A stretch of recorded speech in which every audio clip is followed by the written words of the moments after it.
Hey everyone, welcome again to Startup Prize's Founder Spotlight. I am thrilled today to be joined by Ali Al Jabry. Welcome, Ali. Hey, good to be back. Good to see you I, again. I know it's been a while. So I think we always start off with who are you? Where are you? And what problem are you solving? Well, my name is Ali Jabry. I'm the CEO and co-founder of Kwema. I'm based in St. Louis. The company is called Kwema. We created the world's first smart badge reel. This thing right here. A lot of healthcare workers already wear one of these. So what we did is we made it smart and we addressed one of the most pressing issues that healthcare faces, workplace violence. So every hour, two nurses are assaulted. It's been actually researched that for every 40 hours of work, at least one aggressive event takes place. So this is a big problem for a lot of caregivers.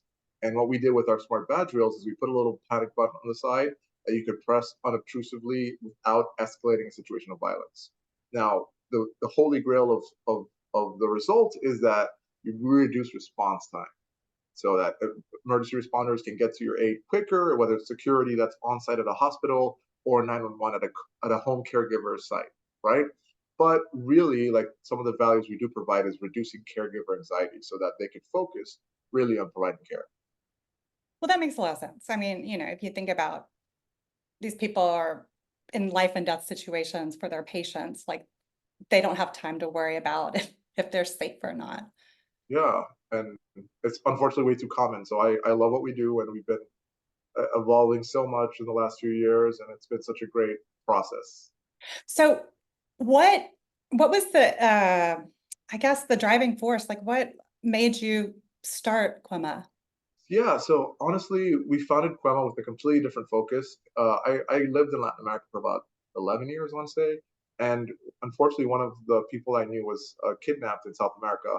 And that actually like put like made something come to life, like become real. And I realized that this is such a common problem. So we created this wearable device with my ex co-founders at the time, which was more like a bracelet piece, something that you wear on you and it has a hidden panic button. So that was our initial product that we launched to market. Mm-hmm. And in that process, we learned that we could do a lot more working with existing corporate umbrellas to take care of their employees. And in that process of evolution, we found out that healthcare is really where we hit the nail on the head and really could make us strong and fast. It's so interesting, and I love hearing stories like this. Like, so just for folks that are kind of starting out, like one, knowing that it's okay to shift, right? Like to pivot your idea.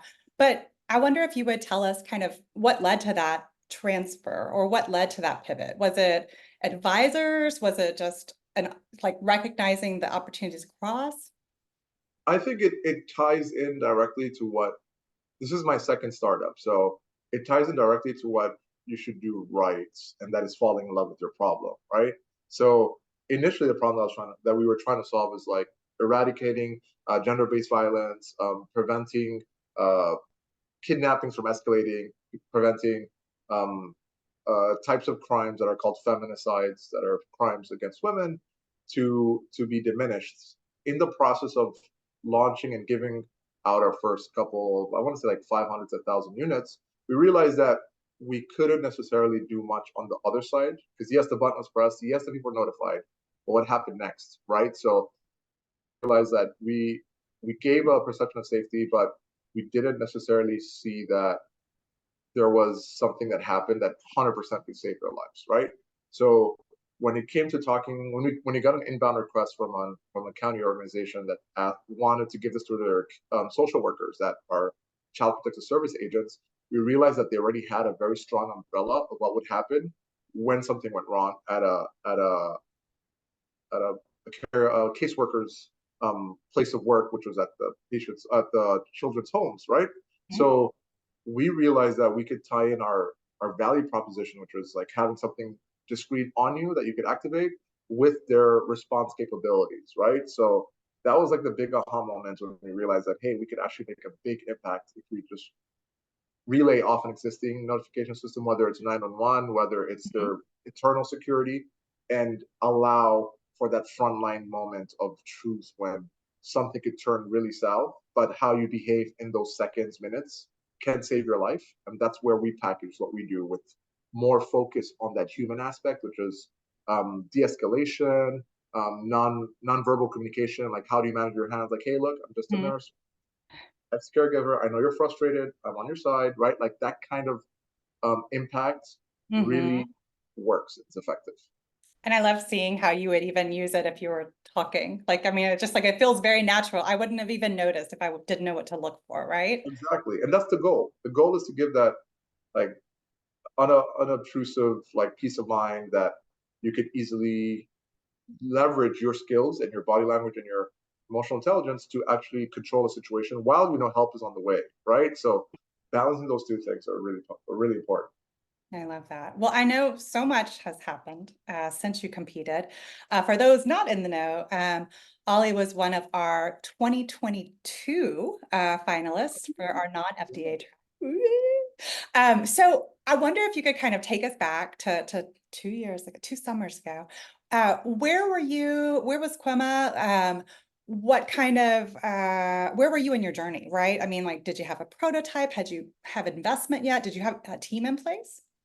Yeah, so we had a team in place. I think we were just about hitting 10 to 12 employees, but we were still fairly new in the healthcare market. So we probably had less than 12 months of actually going after the healthcare market. And and I think it was a very exciting time because we got to really fall in love with this problem and surround ourselves with the people who benefit from our product, which are nurses and caregivers, and really feel like learn and feel like we are advocates for their well-being and safety. So it was a really exciting time in 2022. Now I feel like we've matured so much and we understand a lot about the process and have learned a lot, and we'll be launching like a new generation of our products, like our next generation products in Louisiana. So we come full circle. So we'll be back in the States at the American Organization for Nurse Leadership, which is happening in New Orleans. And it's just so exciting to like think 2 years ago we were there and where we are today. Yeah.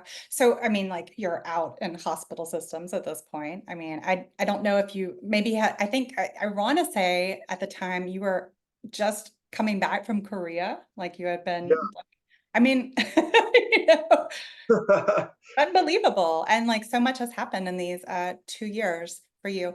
You know, a lot of people, I would say too, have said Startup Prize isn't necessarily what they thought it was going to be in terms of like an entrepreneurial competition. I wonder if you could speak a little bit about that. Like, what did you think going in, and maybe your biggest takeaway from Startup Prize? Yeah. So when I initially met you in Dallas, I think at That's the right. Oh my gosh, yes. Deal makers. yeah, that's right. I was like, huh, this sounds interesting because we didn't know a lot, right? We didn't know a lot. We still don't know a lot, but we are learning.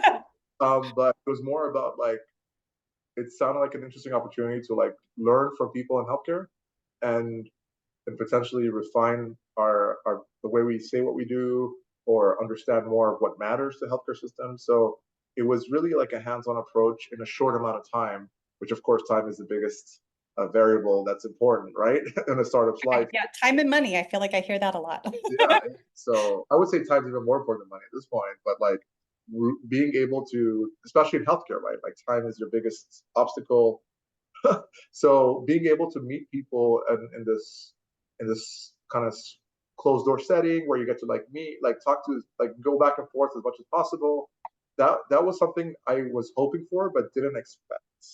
And then when I was there, I was like, okay, this is awesome. Like this actually, even at the in-person qualifying event, right? Like forget the actual being part of the process and the finalists. Like it was just being there for the qualifier event in person was really valuable in itself. Thank you. We appreciate that. We like to think so. Well, okay, so you have what, about 3 or 4 years into Kwema at this point? I mean, I realize there was a pivot, but like this Yeah. company.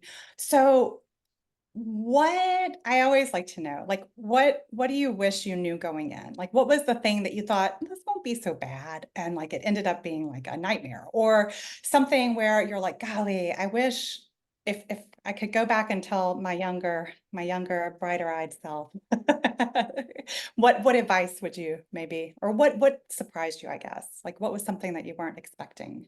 To be honest, I would say like understanding how complex and archaic healthcare is in general, especially when it comes to dealing with health systems that are Mhm.